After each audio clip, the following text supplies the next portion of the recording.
দর্শক জানিয়ে দিব আমাদের হাতে থাকা সর্বশেষ আপডেট আন্তর্জাতিক সংবাদ। শুরুতে থাকবে সংবাদ শিরোনাম, পরে বিস্তারিত। পারমাণবিক অস্ত্রে পাকিস্তানি সাবিক সক্ষমতায় ভারত এগিয়ে। তারপর জানিয়ে দিব মানকিন শুক্লের প্রভাব মোকাবেলায় অর্থনৈতিক পরিকল্পনার ঘোষণা চীনের। এবং সর্বশেষ জানিয়ে দিব কাশ্মীরের হামলা নিয়ে নিরপেক্ষ স্বচ্ছ তদন্ত অংশ নিতে প্রস্তুত পাকিস্তান, বলছেন শাহবাজ শরীফ। আসসালামু আলাইকুম দর্শক, এতক্ষণ শুনছিলেন সংবাদ শিরোনাম, এখন শুনবেন বিস্তারিত জানার আগে আপনি যদি আমাদের চ্যানেলে নতুন হয়ে থাকেন তাহলে অবশ্যই চ্যানেলটিকে সাবস্ক্রাইব করবেন আর ভিডিওর মূল বক্তব্য শোনার জন্য ভিডিওটি না টেনে সম্পূর্ণ দেখুন। এখন বিস্তারিত।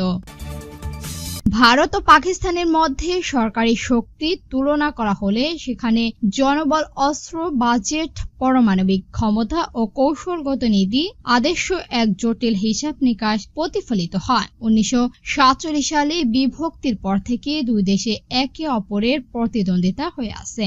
এই সময় একাধিক যুদ্ধে জড়ানো ইতিহাস রয়েছে তাদের।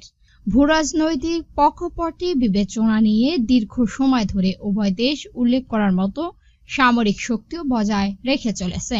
গত মঙ্গলবার ভারত নিয়ন্ত্রণ জম্মু ও কাশ্মীরের জনপ্রিয় পর্যটনকেন্দ্র পহেলগাঁয়ে বন্দুকধারীদের হামলায় 26 জন নিহত হওয়ার পর ওই দুই প্রবাসী দেশের মধ্যে উত্তেজনা বেড়ে গেছে।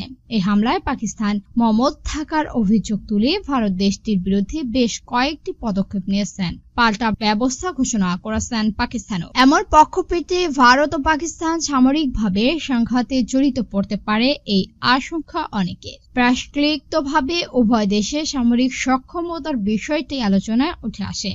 এই সক্ষমতা গুরুত্বপূর্ণ দিকগুলো নিয়ে বিশ্লেষকমূলক একটি প্রতিবেদন প্রকাশ করেছেন মালয়েশিয়া ভিত্তিক defence security Asia global fire পাওয়ার সূচি DFA 2025 অনুসারে করা এক প্রতিবেদনে ডিফেন্স সিকিউরিটি এশিয়ান ওয়েবসাইটে গত শুক্রবার প্রকাশ করা হয়। প্রতিবেদনে উল্লেখযোগ্য অংশ পাঠকের জন্য তুলে ধরা হলো।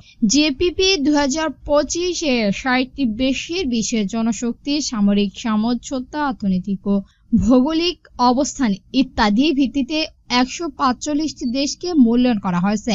সেই অনুযায়ী সামগ্রিক র্যাঙ্কিংয়ে ভারত বিশ্বের মধ্যে চতুর্থ। সক্ষমতা সূচকে স্কোর 0.184।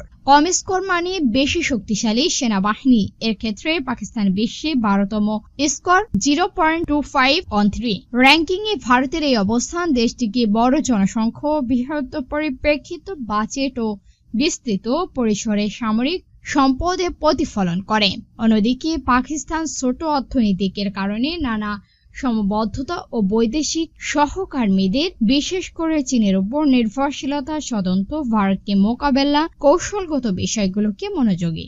ফলে নির্দিষ্ট খাতগুলো প্রতিযোগিতামূলক অবস্থানে রয়েছে দেশটি।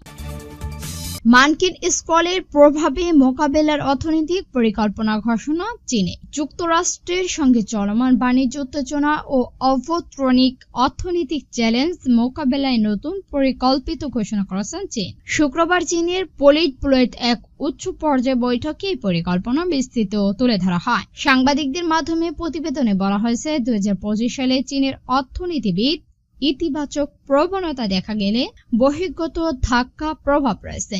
বৈঠকে সিদ্ধান্ত অনুযায়ী নিজের স্থলে ঝুঁকির বিষয়ে বিবেচনা রেখে জরুরি পরিকল্পনা তৈরি ও অর্থনৈতিক কার্যক্রমে স্থিতিশীলতা বজায় রাখা হবে।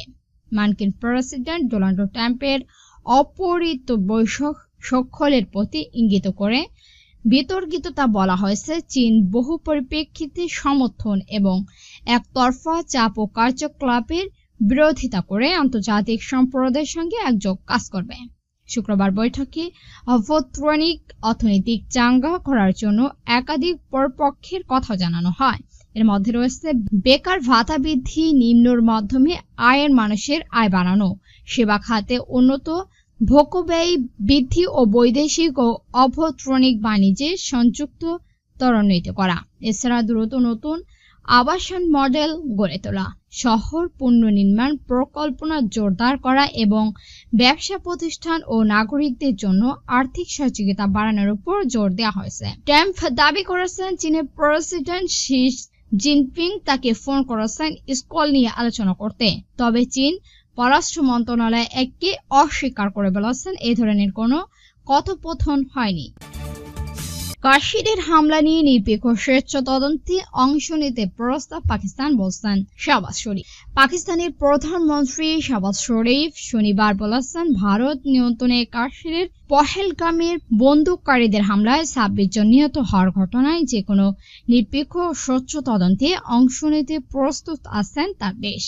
এই হামলার ঘটনা নিয়ে প্রতিবেশী দেশ দুটির মধ্যে চলমান উত্তেজনা দেখা গেছে।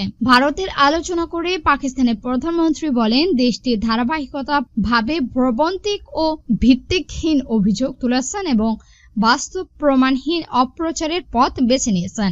এই সময় শাহবাজ শরীফ আরো বলেন, আমাদের অবশ্যই কাশ্মীরের গুরুত্বপূর্ণ তুলে ধরা প্রয়োজন। আমাদের জাতির পিতা কায়েদ আজম মোহাম্মদ আলী জিন্নাহ সঠিক বলতেন, কাশ্মীর হলো পাকিস্তান ঘাড়ের শিরার মতো। দুর্ভাগ্য হলো জাতিসংঘের বহু প্রস্তাবনা থাকার সত্ত্বেও এই আন্তর্জাতিক স্বীকৃতি বিরোধী আজও মীমাংসা করা যায়নি। প্রধানমন্ত্রী শাহবাজ শরীফ আরো বলেছেন, এমন মন্তব্য একদিন আগে পাকিস্তানের পরিপ্রেক্ষিতে কায়েস হাফিজ যুক্তরাষ্ট্র ভিত্তিক সাংবাদিকদের মাধ্যমে নিউ ইয়র্ক টাইমসকে দেয়া এক সাক্ষাৎকারে বলেন, আন্তর্জাতিক পরিপ্রেক্ষিতের মাধ্যমে পরিচালিত যে কোনো তদন্ত সহযোগিতা করতে প্রস্তুত আছেন পাকিস্তান। দর্শক, আজকের আন্তর্জাতিক সংবাদ ছিল পর্যন্ত। ভিডিওটি ভালো লাগলে অবশ্যই একটি লাইক দিবেন আর এরকম নতুন নতুন নিউজ পেতে আমাদের চ্যানেলটিকে সাবস্ক্রাইব করে আমাদের সঙ্গে থাকবেন। ভিডিওটি সম্পূর্ণ দেখার জন্য ধন্যবাদ।